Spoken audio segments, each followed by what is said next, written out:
अस्सलाम वालेकुम students, how are you all? I hope you all will be fine. So ये अब हमारा लेक्चर नंबर 2 है क्लास 5 के लिए, जो हम स्टार्ट करने वाले हैं। आप लोगों ने ओपन करना है पेज नंबर 61 और रेडी होके बैठ जाना है बिल्कुल लेक्चर के लिए।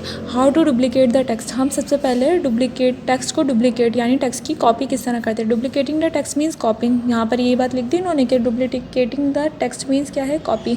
टेक्स्ट की क्या करना, कॉपी करना। अब हम कॉपी किस तरह करेंगे, तो हम डायरेक्टली उसके क्या कहते हैं फंक्शंस देख लेते हैं।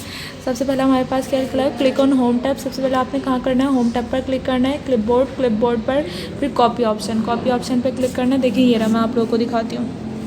क्लिक ऑन होम टैब, फिर कॉपी ऑप्शन में डबल फाइल बनी हुई, ये है हमारा कॉपी ऑप्शन। सही है, लिखा हुआ नहीं है, जस्ट डबल पेपर बने हुए हैं, तो ये क्या है, कॉपी। एक पेपर से दूसरे पेपर में जाना। सही है। उसके बाद place the cursor in the document. फिर आप अपने कर्सर को कहाँ लेके जाएँ, डॉक्यूमेंट पर लेके जाएँ। इस टू बी इंसर्टेड, जहाँ पर आपने टेक्स्ट को इंसर्ट करना है। क्लिक ऑन होम टैब, फिर आपने होम टैब पर क्लिक करना है। क्लिपबोर्ड ग्रुप पर आना है और उसके बाद क्या करना है, पेस्ट ऑप्शन पे क्लिक कर देना है। बात समझ में आ गई कि हम किस तरह अपने टेक्स्ट की कॉपी करेंगे और किस तरह हम अपने टेक्स्ट को डुप्लीकेट करेंगे। अब इधर हम पढ़ते हैं, इधर लिखा हुआ है how to format a slide in MS PowerPoint 2007। अब हम स्लाइड को किस तरह फॉर्मेट करेंगे अपनी PowerPoint 2007 में। Format means to arrange the text according to a chosen pattern. Format का मतलब क्या है, फॉर्मेट का मतलब ये है कि अपने टेक्स्ट को अरेंज करना है, किसमें, जो पैटर्न आपको दिया गया है या जो डिज़ाइन आपको दिया गया है उसके ज़रिए। Font size and style are use to define a characters format. तो फॉन्ट साइज़ और फॉन्ट साइज़ क्या है, कैरेक्टर फॉर्मेट को डिफाइन करते हैं। इसके बहुत सारे ऑप्शन हैं जो आपको फॉर्मेटिंग के लिए मिलेंगे। Formatting the slides make the presentation more effective and readable. Formatting the slides यानी स्लाइड्स को फॉर्मेट करना आपके प्रेजेंटेशन को मोर इफेक्टिव और रीडेबल बना देगा। Let us study in detail the different formatting features available. अब हम आगे जो पढ़ने वाले हैं उसके अंदर हमारे पास क्या आएंगे, डिफरेंट फॉर्मेट फीचर आएंगे जो कि हमें दस्तियाब हैं। सबसे पहले हम देख लेते हैं font refers to the shape of the text. Font क्या है, असल में टेक्स्ट की क्या है, शेप है। सही है, टेक्स्ट की क्या है, शेप है। As it appears on the screen, जो कि स्क्रीन पर हमारे पास शो हो रहा होता है। अब फ्यू एग्जाम्पल आर, उसकी क्या है, एग्जाम्पल्स क्या है। दिस इज़ अल्जेरियन फॉन्ट, ये क्या है, अल्जेरियन फॉन्ट है। अल्जेरियन इसका नाम है और क्या, ये अल्जेरियन में ही डिज़ाइन हुआ हुआ। अब ये क्या है, this is Arial black font. अब ये क्या है, एरियल ब्लैक इसका नाम है और एरियल ब्लैक में ही ये डिज़ाइन हुआ हुआ है। नॉर्मल फॉन्ट से देखें आप लोग, इसका डिज़ाइन चेंज हो गया तो इसका नाम भी चेंज हो गया। सही। अब हम इधर आते हैं, this is Bookman old style font. अब ये क्या है, बुकमैन ओल्ड स्टाइल फॉन्ट भी जो है वो चेंज हो गया हमारा, बुकमैन ओल्ड स्टाइल। अब यहाँ पर क्या हुआ, इसके जो नॉर्मल फॉन्ट था उससे ये भी चेंज हो गया, तो ये थोड़ा सा ओल्ड फॉन्ट है। अब बात करते हैं हम यहाँ पर फॉन्ट साइज़ की। It refers to the size of the text. अब ये किसको रेफर्स करता है, ये टेक्स्ट के साइज़ को रेफर्स करता है। As it appears on the screen, जो कि स्क्रीन पर हमारे पास शो हो रहा होता है। A few example of different font size are, हमारे पास डिफरेंट फॉन्ट साइजेस की क्या है, एग्जाम्पल है। पहला क्या है 12, नहीं उससे पहला भी है क्या, 8 है। उससे पहला फॉन्ट साइज़ क्या है हमारे पास, 8, जो कि बिल्कुल 8 फॉन्ट साइज़ भी है और 8 उसका उसी फॉन्ट में लिखा हुआ भी है। फिर हमारा अगला फॉन्ट साइज़ क्या है, 12 फॉन्ट साइज़ भी और उसी फॉन्ट में लिखा हुआ भी है। उससे अगला हमारा फॉन्ट साइज़ क्या है, 20 हमारा फॉन्ट साइज़ भी है और उसके अंदर ये लिखा हुआ है। फिर 24, फिर 32। अब आप देख रहे हैं ये बड़ा से बड़ा होता जा रहा है जिस तरह इनका नंबर बढ़ रहा है।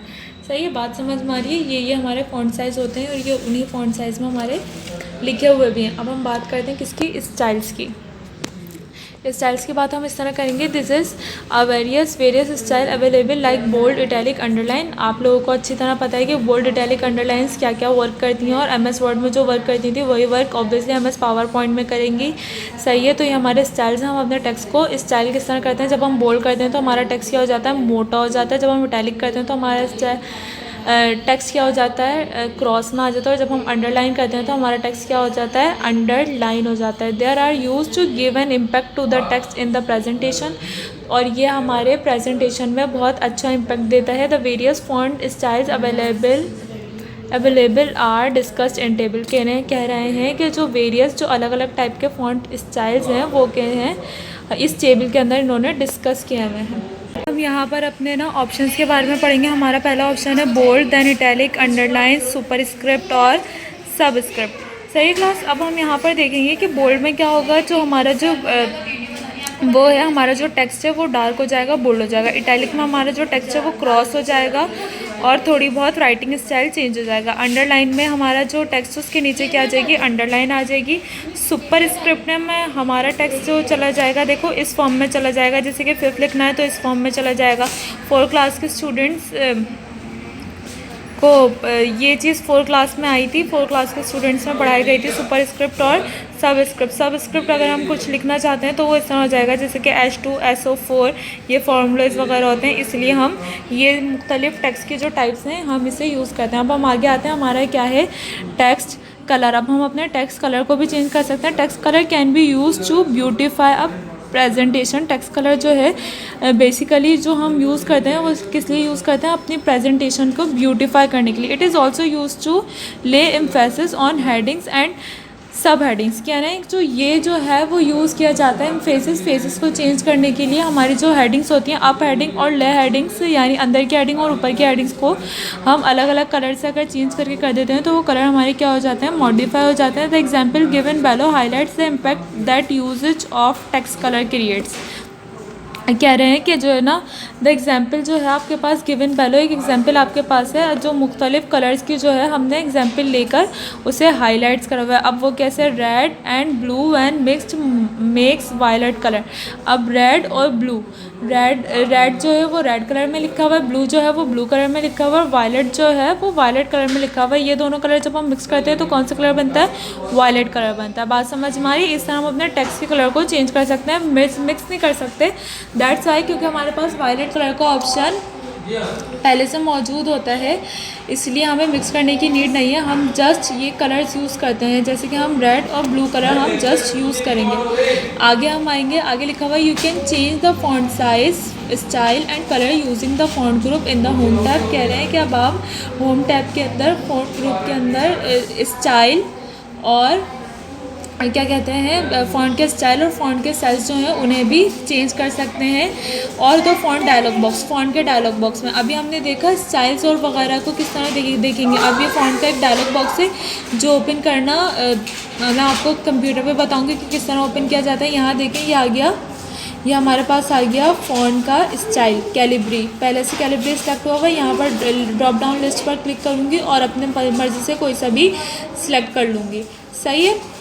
यहाँ पर देखें, ये आ गया इसका साइज़ और ये आ गया इसका कि किस केस में जाएगा, तो ये आ गया फ़ॉन्ट स्टाइल इसका रेगुलर। उसके बाद ये है फ़ॉन्ट कलर। फ़ॉन्ट कलर हम यहाँ पर शो हो जाएगा कि किस कलर में डालना है, किस कलर में डालना है। और सिंगल लाइन, अंडरलाइन के आगे हमने कैसी लाइन देनी है, सिंगल लाइन देनी है। अंडरलाइन कलर को अगर अंडरलाइन करना है तो हमने उसको इस तरह करना है। और फिर उसके बाद इफेक्ट्स वगैरह है थोड़े, लेकिन अभी हमारा इफेक्ट्स वगैरह का काम दिया, तो जस्ट हमने इसको ओके कर देना है। सही क्लास। ओके करने के बाद अब हमारे पास एक ऑप्शन आ रहा है फॉर्मेट पेंटर। फॉर्मेट पेंटर जो एक ऑप्शन है, एक तो ऑप्शन मैं पहले बात करूँगी कॉपी की, एक ऑप्शन हमने पढ़ा है कॉपी का। सही है, हम एक पूरे टेक्स्ट को उठाते हैं और उसको कॉपी करके दूसरी तरफ क्या कर देते हैं, पेस्ट कर देते हैं। सही है। अगला ऑप्शन हमारे पास क्या है, फॉर्मेट पेंटर। फॉर्मेट पेंटर को किस तरह कॉपी किया जाता है कि भाई अगर मैंने किसी फॉन्ट को किस में करा हुआ है, मैंने इसमें करा हुआ है अल्जेरियन में करा हुआ है, मैंने किसी फॉन्ट को अल्जेरियन में हुआ, मैं चाहती हूँ ये बुकमैन भी अल्जेरियन में हो जाए, लेकिन यहाँ पर अल्जेरियन की स्पेलिंग नहीं है, डायरेक्ट सिर्फ अल्जेरियन का जो स्टाइल है ना वो बुकमैन पर आ जाए, लेकिन अल्जेरियन की स्पेलिंग नहीं है। तो मैं सेलेक्ट करूँगी सबसे पहले फॉर्मेट पेंटर। फॉर्मेट पेंटर को सिलेक्ट करने के बाद मैं अल्जेरियन को सिलेक्ट कर दूँगी, फिर उसके बाद मैं अगेन फॉर्मेट पेंटर को सिलेक्ट करूँगी और बुकमैन पर सिलेक्ट कर लूँगी।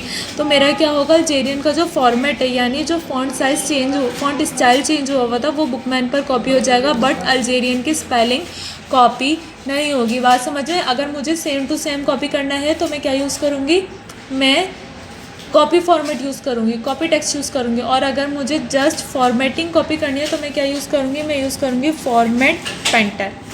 ओके क्लास, पेज को टर्न करते हैं, आगे देखते हैं हमारे पास क्या आ रहा है। हमारे पास आ रही है क्लिक ऑन फॉर्मेट पेंटर। चंद हमारे पास शॉर्ट कीज़ आ रही हैं, इन्हें टैली कर लेते हैं। यहाँ पर हम देखते हैं पहली लिखी हुई है हमारे पास कट। कट की क्या शॉर्ट की कंट्रोल एक्स। अब पेस्ट की क्या है कंट्रोल वी। चाहे तो आप क्लिपबोर्ड ग्रुप से इसे कॉपी और कट करें, चाहे तो हम यहाँ से शॉर्ट कीज़ यूज़ करके कॉपी और पेस्ट कर सकते हैं। कंट्रोल जो है वो एक बटन है जो आपके कीबोर्ड में मौजूद होता है, सबको पता है। अंडरलाइन, अंडरलाइन के लिए हम क्या यूज़ करेंगे कंट्रोल यू। और ये क्या है इटैलिक्स, इटैलिक्स के लिए हम यूज़ करेंगे कंट्रोल आई। और फिर क्या आ जाता है बोल्ड आ जाता है, बोल्ड के लिए हम यूज़ करेंगे कंट्रोल बी। फिर सिलेक्ट ऑल, सिलेक्ट ऑल का मतलब ये है कि अगर आपके डॉक्यूमेंट पे जितना भी काम है, जितना भी काम आपने करा हुआ है, आप उस पूरे को एक साथ सिलेक्ट करना चाहते हो तो आपको माउस से सिलेक्ट करने की ज़रूरत नहीं है, just you press on control A then select the all text.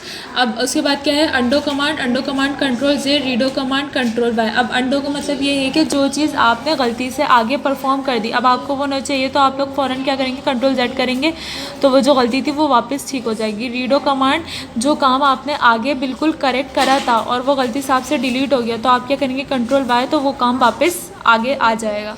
सही है, बात समझ में आई क्विक कीज़ को किस तरह यूज़ करना है। अब आप लोगों ने क्या करनी है इस चीज़ की प्रैक्टिस करनी है, इसको घर पे खोल कर पढ़ना है। आगे हम आपकी एक्टिविटीज़ वगैरह देखेंगे क्या आ रही हैं और हम इस चीज़ को लैब में भी लेक्चर को प्लान करेंगे इंशाल्लाह। ओके, जब तक के लिए अल्लाह हाफिज़।